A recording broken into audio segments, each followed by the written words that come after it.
네, 50대 아저씨가 2급 언어절사 합격한 수기에 대해서 나누도록 하겠습니다.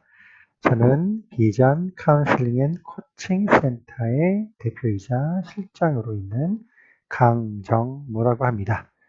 저는 원광디지털대학교 언어치료학과로 3학년 편입을 해서 공부했고요.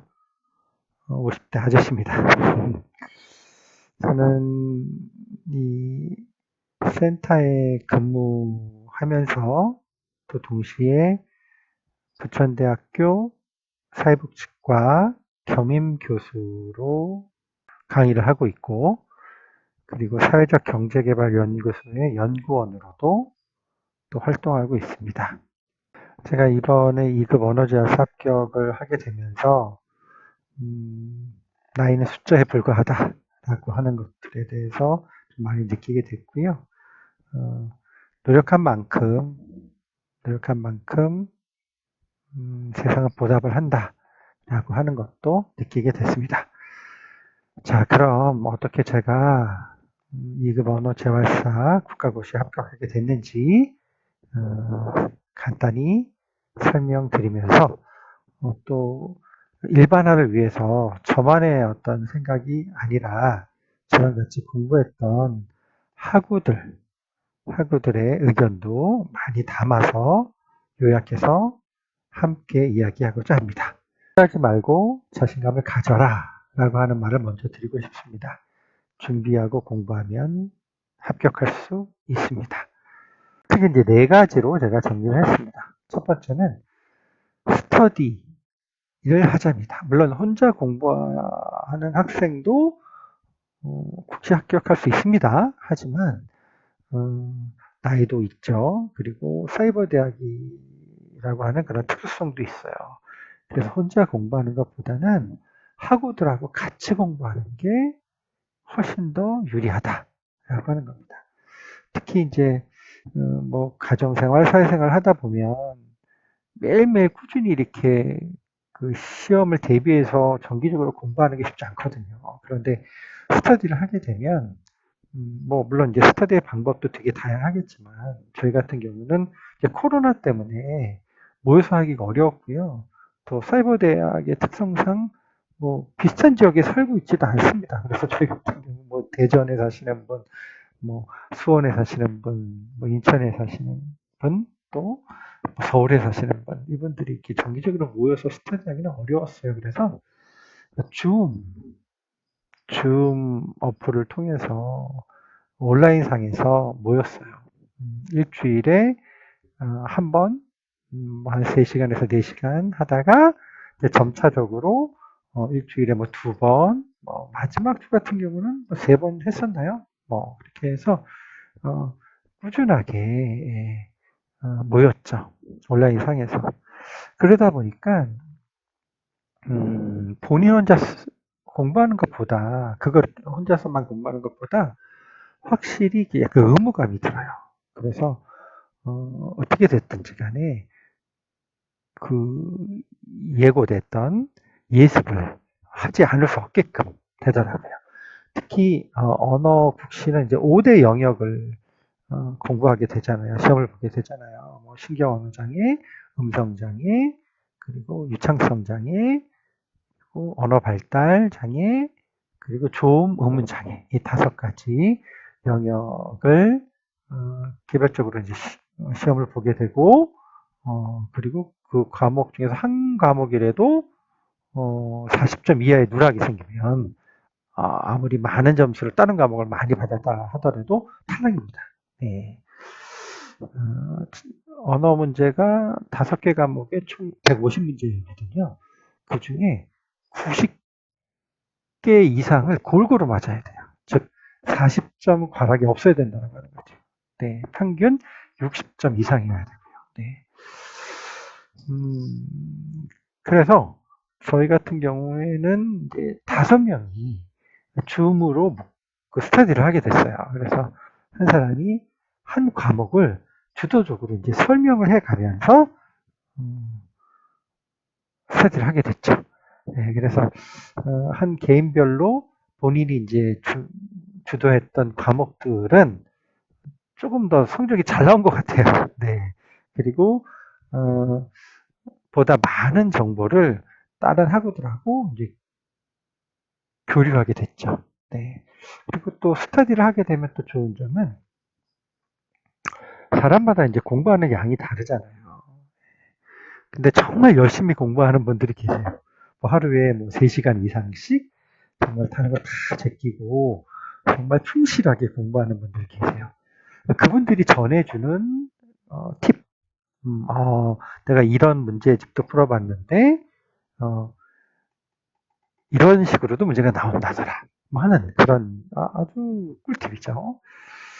저희 같은 경우는 이제 그 교재를 스터디를 통해서 2권만 했어요. 나머지는 이제 스스로 더 공부를 하는 거죠. 공부량을 더 많이 하는 거죠. 저 같은 경우에는 책을 딱 3권을 봤어요. 3권. 3권을 주도적으로 봤고 나머지 부분에 대해서는 이제 조금 이렇게 봤죠. 그런 부분은 어떤 그러면 교재를 봤는지는 제가 다음 챕터에서 또 안내하도록 하겠습니다. 그래서 스터디를 굉장히 제가 추천한다. 그 다음에 자기공부법은 왜 플러스를 했냐면 스터디만으로 모든 국가고시, 언어지원 국가고시를 다 커버링할 수 없다고 봅니다. 특히 이제 자기공부법은 뭐냐면은, 왜냐하면 이제 스터디는 일주일에 뭐 한두 번밖에 모이지 않거든요. 물론 이제 한 번 모을 때 여러 시간을 공부하긴 하지만, 자기공부는 뭐냐면 결국 스스로 공부를 해야지만 이게 내 거가 되거든요. 스터디도 또 플러스 알파가 되거든요. 시너지 효과가 나타납니다. 자기 공부 없이 그냥 스터디만 하게 되면은 그게 내 것이 되지 않습니다. 뭐 매일매일 스터디를 하지 않는 이상.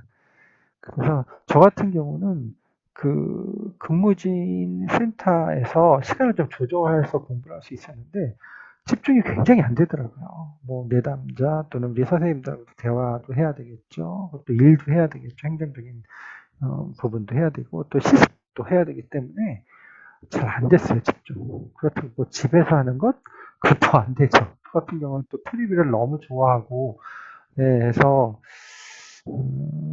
정말 가장 집중이 잘 됐던 저만의 공부법은, 제가 근무하고 있는 센터의 인근에 있는 그 공원이 있어요. 그 공원에서 걸으면서 아니면 그 벤치에 앉아서 공부할 때 그때 가장 집중이 잘 되더라고요. 그래서 제가 10월부터 우리 스터디를 하면서 이제 공부를 하게 됐는데 10월, 11월 굉장히 공부하기 딱 좋은 날씨였습니다. 그리고 12월 뭐 5일날 국시였는데 그 전날도 공원에 가서 한 2시간 정도 돌아다니면서 뭐 따뜻하게 입었죠. 공부를 했습니다. 네.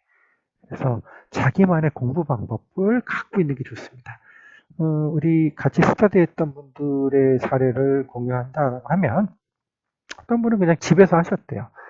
집에서 특정 시간대, 뭐 퇴근 이후라든지 워낙 집에서 공부했다 그런 습관이 있었기 때문에 또 한 분은 또 직장에서 공부를 하셨다고 하더라고요.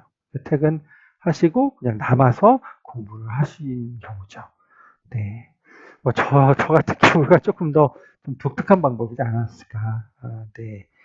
뭐 지하철이라든지 뭐 아니면 그 아까 말씀드렸던 공원이라든지 이렇게 공부하는 게 조금 더 집중이 잘 되더라고요. 아무튼 스터디 플러스 자기만의 공부법을 통해서 네, 하는 그런 공부법 갖고 있는 게 좋다라고 하는 것.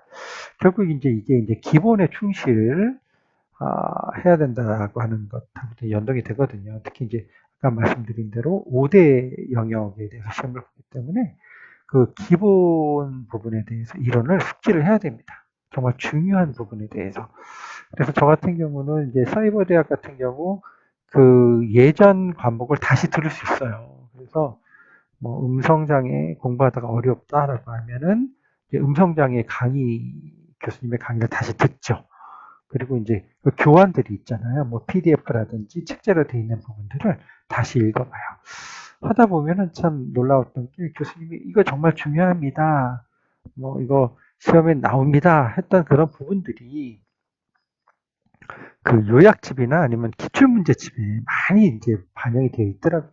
그래서 후회 조금 했죠. 동영상 강의 들을 때 조금 더 충실하게 들었을 걸 그랬다라고 하는 생각이 들었습니다. 그래도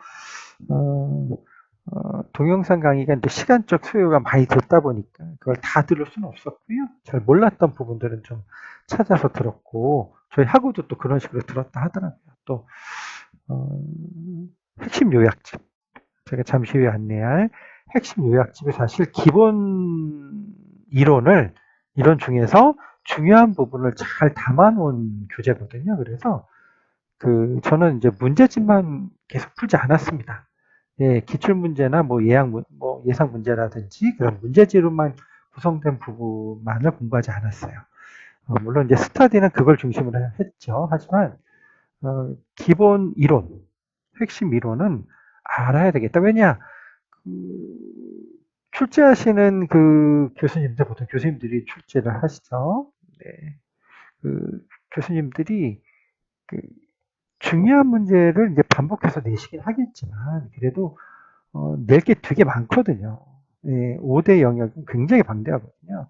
그 중에서 150문제만 내기 때문에, 이번에 이런 문제를 내봐야지, 안 냈던 문제지만, 뭐, 굉장히 중요한 이론이기 때문에 올해는 이런 문제를 내야지, 또는 아니면 그동안 이런 식의 문제를 냈는데 조금 바꿔서 이런 식으로 내야 되겠지 해서 기본기를 아느냐, 이해하느냐, 이게 이제 2급 언어지학사 국가고시는 굉장히 중요할 거라고 생각을 했어요. 왜냐하면 저도 이제 부천대학교 사회복지과 겸임교수이기 때문에 매 학기마다 뭐 3과목 이상의 문제를 출제하죠. 중간고사도 그렇고 기말고사도 그렇고. 그래서 이제 출제를 준비를 하다 보면 이건 반드시 알아야 되는데 라고 하는 부분에 대해서 여러 개가 있다라고 하면 그것을 이제 한정된 출제 문항의 수에 따라서 뽑죠. 그래서 매 학기마다 조금씩 다릅니다. 그래서 같은 과목을 가르치더라도. 네. 그래서 아무래도 가르치다 보니까 교직이 있다 보니까 그런 부분들을 생각했어요. 그래서 기본에 충실해야 되겠다. 그래서 어떠한 문제가 나오더라도 좀 응용 문제가 나오더라도 기본기가 충실하다라고 하면 탄탄하다라고 하면 맞출 수 있다라고 하는 그런 의미에서 말씀드리는 거예요. 그래서 정말 추천드리지만 문제집만 풀지 마세요. 그건 분명히 한계가 있습니다. 물론 한 문제집을 충분히 다 이해한다라고 하면 말이 달라지긴 하겠지만 좀 불안하거든요. 예. 왜냐하면 문제를 내는 보통 이런 패턴들이 한 해가 쉬우면 그 다음에 어려워지고 막 그렇게 되거든요. 그리고 출제하시는 교수님들마다 조금 중요하게 여기는 그런 이론들이 좀 다르다라고 하시더라고요. 그래서 기본에 충실하자. 네, 이론서를 충실히 보자라고 하는 거 두 번째로 말씀드렸고, 세 번째는 문제 유형을 파악을 해야 된다고 하는 거죠. 방대한 이론에서 150문제를 낸다. 그렇다고 하면 중요한 거는 또 나온다라고 하는 거예요. 정말 중요하다라고 생각되는 그런 부분들은. 예, 그리고 9회 때 조금 제가 시험 보면서도 당황스러웠던 게 청각장애 부분이었어요. 청각장애가 이렇게 많이 나올 수가? 그래서 좀 당황스러워서 말을 좀 찍었는데 뭐 그런 부분인 거죠. 그래서 기출 문제, 최신판 기출 문제도 분석을 해야 되고 그 다음에 예상 문제도 충실히 또 분석을 해야 된다. 그래서 핵심적인 부분은 문제 유형을 잘 파악을 해서 어떤 식으로 문제가 나오는구나라고 하는 것들에 대해서 좀 연습을 해야 됩니다. 그거는 뭐 한 번 본다라고 되는 건 아닌 것 같고요. 제가 잠시 후에 말씀드릴 복습과 연습 부분에서 말씀드리겠지만 여러 번 봐야 된다라고 한다는 거. 네, 그거를 말씀드리고자 합니다. 그 다음에 복습과 연습입니다. 특히 저처럼 이제 50 넘어서 중년의 나이에 생소한 학문들에 대해서 또 시험을 보기 위한 공부를 한다라고 하면은 반복밖에 없는 것 같아요. 저도 그 교재를 이제 시대고시에서 나온 핵심 요약집을 볼 때 처음 봤을 때 느낌이 참 기억납니다. 보기가 싫은 거예요. 한 장 한 장 넘어가는 게 너무 힘들었어요. 분명 이 과목을 수강을 했고 성적도 괜찮게 나왔는데 머리가 하얘지는 거예요. 이거 내가 이런 걸 봤나? 내가 들었나? 이런 걸로 시험을 쳤나? 이럴 정도로 굉장히 하얘졌어요. 멍해졌어요. 그러면서 자존감이 뚝 떨어졌어요. 어떡하지?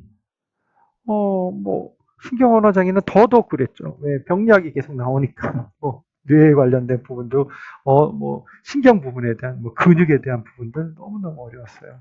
음성도 마찬가지였고요. 네. 그 해부학 나오니까, 네. 그렇다고 뭐, 다른 뭐, 유창성이나, 조음문이나, 언어 발달이 쉬웠나? 그것도 아니었어요. 굉장히 하나하나가 다 어려웠어요. 그런데, 놀랍게도, 반복을 하다 보니까, 또 스터디를 하면서 의무적으로 이렇게 하다 보니까, 자꾸 보다 보니까, 이게 눈에 들어오고, 또 이게 머리에 쌓아지게 되더라고요. 그래서, 그 반복밖에 없다. 특히 저처럼 나이 드신 분들이 국시 시험을 준비할 경우에는, 네, 20대 머리라고 하면은 참 몇 번만 봐도 될 것 같다는 그런 생각이 들었어요. 그리고 정말 중요한 건데, 제가 이거를 잘 못했었거든요. 근데 저희 학우는 많이 연습을 했더라고요. 실전 풀이 연습을 해야 돼요. OMR 작성하는 것, 시간도 계산해야 되고요. 150문제를 140분 동안 보니까, 그리고 그 시험 시간 할 때 뭐 몇 분밖에 안 남았습니다. 뭐 종도 치고요. 또 추운 날 보거든요. 그래서 제가 처음 1교시 때 그 신경언어 장애랑 유창성 장애랑 시험 보면서 이 실전 풀이 연습을 제대로 안 한 것 때문에 당황했어요. 왜냐하면 풀다 보니까 너무 어려워. 그래갖고 한 5문제인가 6문제를 나중에 풀려고 남겨놨었는데 시간이 없더라고요. 그래서 엄청 급하게 찍었어요. 네. 네. 그래서 절대 그러면 안 되겠다. 그래서 한 2문제 정도는 잘못 찍은 거예요. 예. 그래갖고 그 화이트로 치우고 이렇게 한 적도 있었어요. 네. 2문제인가를. 그래서 모의고사 문제를 풀 때 반드시 실전 풀이를 해봐라. 왜냐면 시간을 재가면서 그 과목에 맞게끔 풀어봐야지만 확실히 당황하지 않습니다. 네, 굉장히 중요하죠. 그래서 이 학우 중에서 그런 식으로 연습한 학우는 네, 저보다 더 높은 점수로 합격을 한 걸로 알고 있습니다. 네, 그래서 반복 학습해라. 그다음에 실전 풀이 연습을 해라. 라고 하는 것을 강조합니다. 뭐 4가지를 정리한다라고 하면 스터디를 하는 게 좋겠다. 그리고 자기만의 공부법을 가져라. 네. 그리고 기본에 충실을 해야 된다. 그래서 5대 영역의 기본 이론을 숙지를 해야 된다. 그래서 계속 읽으세요. 계속 읽으세요. 또 요약집에 보면 또 문제도 또 나와 있기 때문에 그 문제도 풀어가면서 이론을 하게 되면 되게 좋고요. 그리고 기출문제에 대한 경향, 최신 경향을 파악을 해라. 네, 그리고 예상 문제에 대해서 분석을 해라. 네, 그래서 저희 학우 중에서 한 분은 본인이 계속 틀리는 문제는 계속 틀리는 경향이 좀 있거든요. 그래서 그 문제만 따로 메모장에 담아갖고 또 이론을 봐가면서 네, 또 내가 왜 틀렸는지 분석해가면서 또 집중적으로 했죠. 그렇게 여러 번 하다 보니까 내게 된 거죠. 그래서 반복 학습과 실전풀이 연습을 해야 된다. 마지막입니다. 그래서 제가 뭐 요약집 같은 경우는 한 핵심 이론 요약집이죠. 한 7번 정도 본 것 같아요. 그냥 쭉쭉 읽어가면서 본 것 같고, 그리고 그 최종 모의고사 같은 경우에는 스터디에서 5번 했고요. 제가 또 개인적으로 또 공부한 게 한 3번 정도 돼요. 한 8번 정도 공부했고요. 그리고 협회에서 나온 그 핵심 문제 풀이집, 그거는 한 2번 정도 봤어요. 네. 결국 반복이죠. 네. 자, 그러면 어떤 교재를 추천을 하는지 그거에 대해서 설명드리도록 하겠습니다. 5대 영역별 교과서, 특히 강의, 시간이 된다라고 하시면 이 교과서 강의를 좀 미리 보시는 게 어떨까 싶어요. 그냥 뭐 굳이 외우려고 하지 말고 다시 한번 그냥 편안하게 듣는 거예요. 그냥 다시. 이거는 제가 좀 언제부터 보는 걸 좀 추천하냐면은 1년 전부터 아니면 최소한 6개월 전부터, 즉 보통 언어 국시가 11월 말이나 12월에 하니까 여름방학 때 한 7월 말이나 8월 그때부터 5과목만 보면 되니까 한번 편안하게 보세요. 확실히 도움이 됩니다. 네. 자, 그리고 공부하다 보면 잘 모르는 게 있고 또 요약집이나 문제풀이집에서 또는 모의고사에 안 다뤄지는 부분들이 있거든요. 그래서 풀 텍스트를 보는 거예요. 풀 강의를 보는 거예요. 네. 그리고 최종 모의고사 문제집 또는 핵심 요약집 이게 아니라 또는이 아니라 무조건 같이 봐야 된다라고 하는 걸 추천합니다. 제가 이 화면에서는 시대고시 기획에서 나온 핵심 요약집하고 최종 모의고사만 다뤘는데요. 사실 그 이유가 뭐 다른 출판사에서도 나오는 게 있더라고요. 그런데 그것까지 다 보기에는 좀 시간이나 그런 게 좀 없을 거예요. 저처럼 일하시는 분들은. 그래서 저는 그동안 많은 분들이 추천했던 시대고시 기획의 언어재활사 핵심 요약집과 그리고 최종 모의고사를 강력히 추천합니다.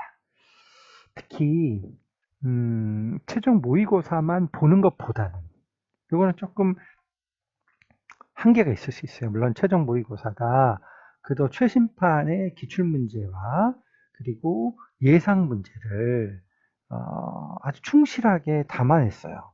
특히 5회분 동안. 그리고 1급, 2급 공통으로 이렇게 나와 있고요. 또 1급만을 대비하기 위해서 기타 과목까지 1회분이 수록되어 있어요. 그런데 저희가 실질적으로 국가시험을 보다 보니까 이 최종 모의고사가 2급만을 위한 그런 문제가 아니다 보니까 조금 수준이 높게 돼 있어요.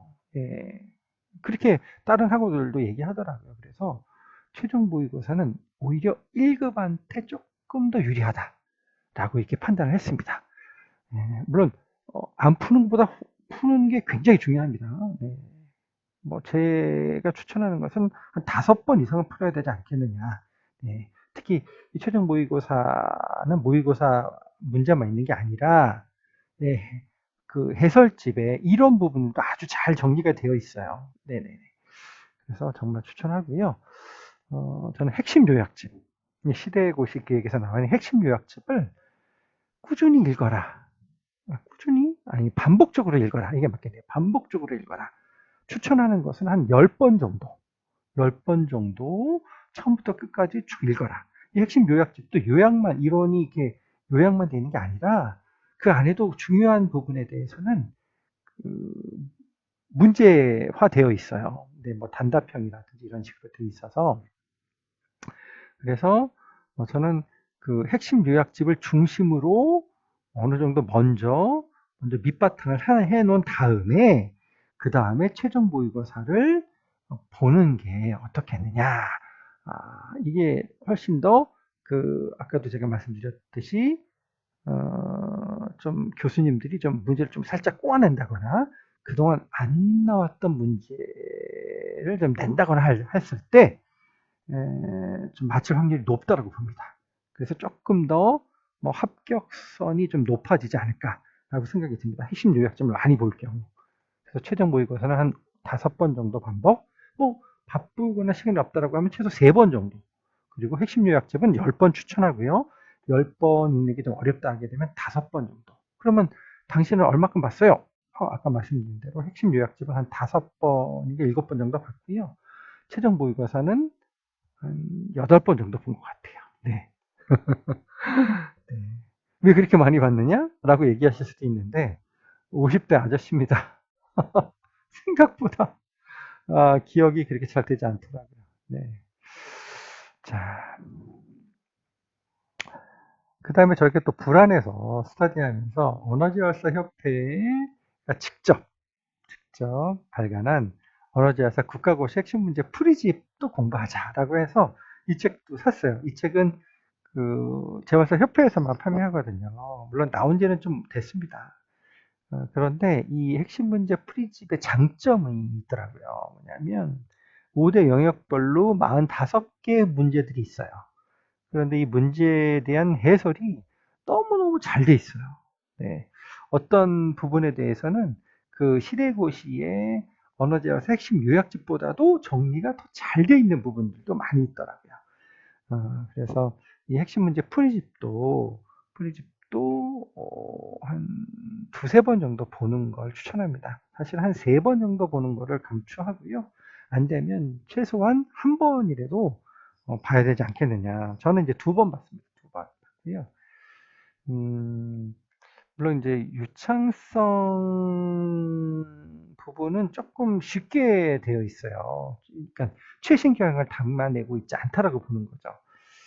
그런데 신경언어장애, 특히 음성장애 같은 경우는 굉장히 핵심 문제 풀이집이 잘 정리가 되어 있지 않느냐라고 이제 학우들도 얘기하시고 또 저도 그렇게 느꼈습니다. 그래서 물론 이제 앞에 나와 있는 뭐 핵심 요약집하고 최종 모의고사만 정말 충분하게 내 머릿속에 녹여져 있다.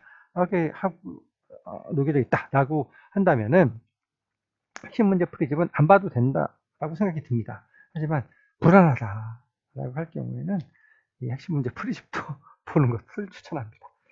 그 다음에 사실 저희가 이제 그 학교에서 먼저 추천했던 게 사실 이거였어요. 뭐 물론 시대고시나 이런 부분들 기본으로 이제 얘기를 하시긴 하셨는데 실전 모의고사랑 워크숍 자료집, 워크숍 자료집 심화 과정 이 세 가지 이 부분에 대해서 복사를 해서 조별로 복사를 해서 공부를 해라 이렇게 얘기를 해서 사실은 그 시대고시 쪽 부분보다는 이걸 먼저 우리가 접하게 됐죠. 그런데 저는 솔직히 말씀드리면 이 세 가지 이거 굉장히 양이 방대하거든요. 그리고 단점이 있어요. 문제 풀이가 없어요. 그러니까 이론에 대한 해설집이 없는 거예요. 그냥 문제만 있고 답만 있는 거예요. 그래서 한 두 쪽 정도 보다가 이거는 안 봤습니다. 예, 국가 시험 보기 전날까지도 안 봤어요. 예, 사실 안 본 거죠. 안 봐도 합격을 했습니다. 네, 그래서 좀 고득점을 원하시는 분들, 뭐 저희 학우들은 이 세 가지 부분을 다 보신 분도 계시고, 최소 1회 이상 보신 분도 계시고, 뭐 수회 보신 분도 계시더라고요. 그런데 뭐 결론적으로 말씀드리면 2급 국가시험은 심화편을 안 봐도 된다라고 하는 게 이제 공통적인 의견이었어요. 보신 분들은.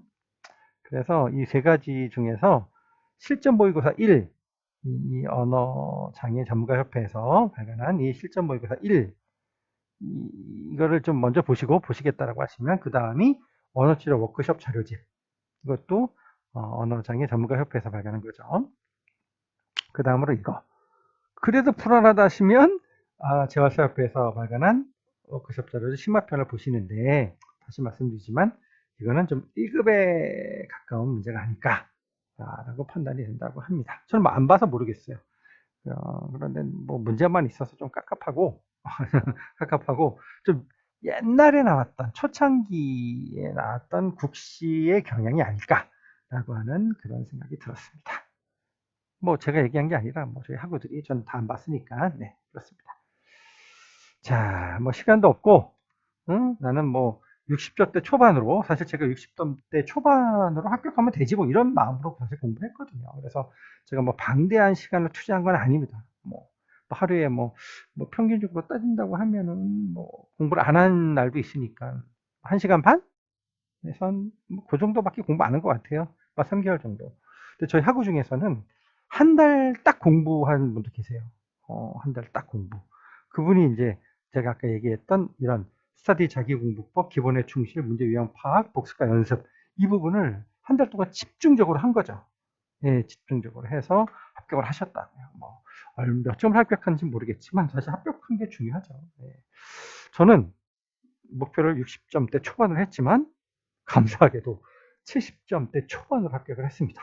네, 즉 150문제 중에서 90문제 이상이면 합격이라고 했는데 저는 100개 이상 맞았어요. 네, 감사하게도. 네. 끝으로 언어 재활사로서의 나의 꿈과 비전에 대해서 말씀드리면서 마무리하고자 합니다.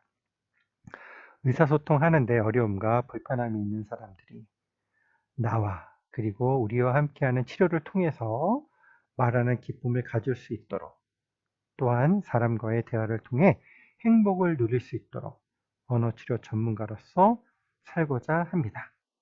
나의 미래를 꿈꿔봅니다. 언어 재활사로서. 이상입니다. 여러분들도 할 수 있습니다.